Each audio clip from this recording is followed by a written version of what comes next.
اور نبی کریم صلی اللہ علیہ وسلم نے جاہلیت کی جن رسموں کو آپ نے مٹایا ان میں ایک بہت بڑی رسم نوحہ کی آپ نے مٹائی کہ نوحہ کرنا ناجائز ہے.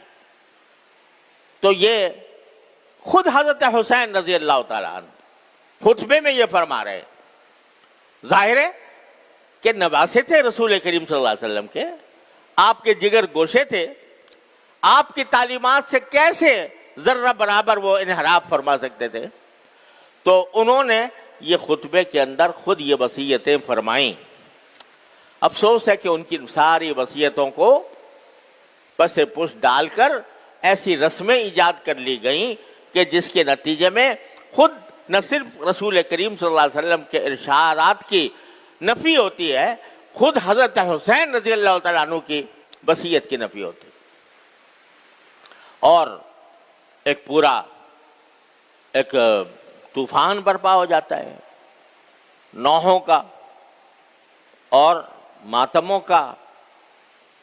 بہرحال جو لوگ کرتے ہیں وہ جانے, ان کا کام جانے, لیکن مسلمانوں جو مسلمان اہل سنت ہیں, جو نبی کریم صلی اللہ علیہ وسلم کی سنت کے تابع ہیں, جو حضرت حسین رضی اللہ تعالیٰ عنہ کی وصیتوں کے تابع ہیں, ان کو اس قسم کی مجالس میں جہاں یہ نوحہ ہوتا ہو یا جہاں ان کے حضرت حسین کی وصیتوں کے خلاف ورزی کی جاتی ہو, وہاں ایک متبع سنت مسلمان کا کوئی گزر نہیں ہونا چاہیے, وہاں اس کی شرکت نہ ہونی چاہیے.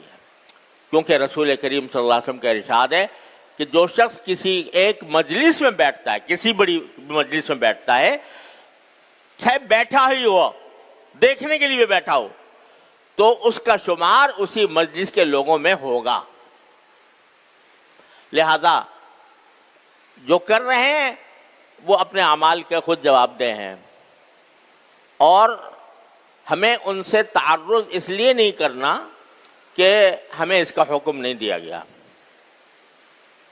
یہ بعض لوگ سمجھتے ہیں کہ یہ جو رسول کریم صلی اللہ علیہ وسلم نے فرمایا کہ اگر کوئی منکر دیکھو تو پہلے اس کو اپنے ہاتھ سے روکنے کی کوشش کرو, اگر ہاتھ سے روکنے کی استطاعت نہ ہو تو زبان سے روکو, زبان سے استطاعت نہ ہو تو دل سے اس کو برا سمجھو.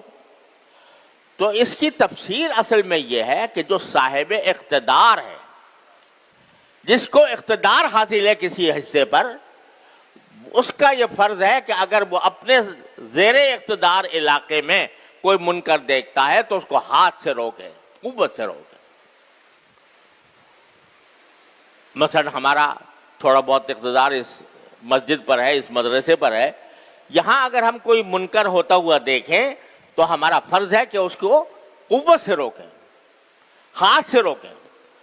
لیکن جو صاحب اقتدار نہیں, وہ اس کے لیے حکم کیا ہے کہ زبان سے اگر ضرورت ہو زبان سے روکو, اگر زبان کی بھی قدرت نہیں ہے تو پھر دل سے اس کو برا سمجھو. لہذا جو لوگ یہ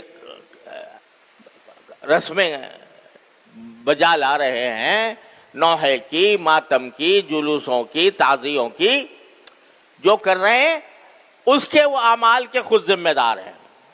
ہم اس بات کے مکلف نہیں ہیں کہ ہاتھ سے جا کر ان کو روکیں یا ان سے لڑیں یا ان سے کوئی جنگ مول لیں یا ان کے اوپر حملے کریں یا ان کے ساتھ کوئی اشتعال انگیز کارروائی کریں. ہمارا کام یہ ہے کہ اس کو برا سمجھیں, غلط سمجھیں, لیکن پرامن رہیں. تو اس طرح یہ ایک اعتدال کا راستہ ہے جو شریعت نے ہمیں بتایا ہے, اسی اعتدال کے راستے پر قائم رہنے کی ضرورت ہے.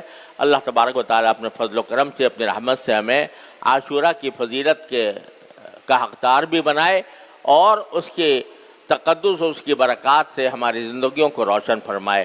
وآخر دعوانا الحمدللہ.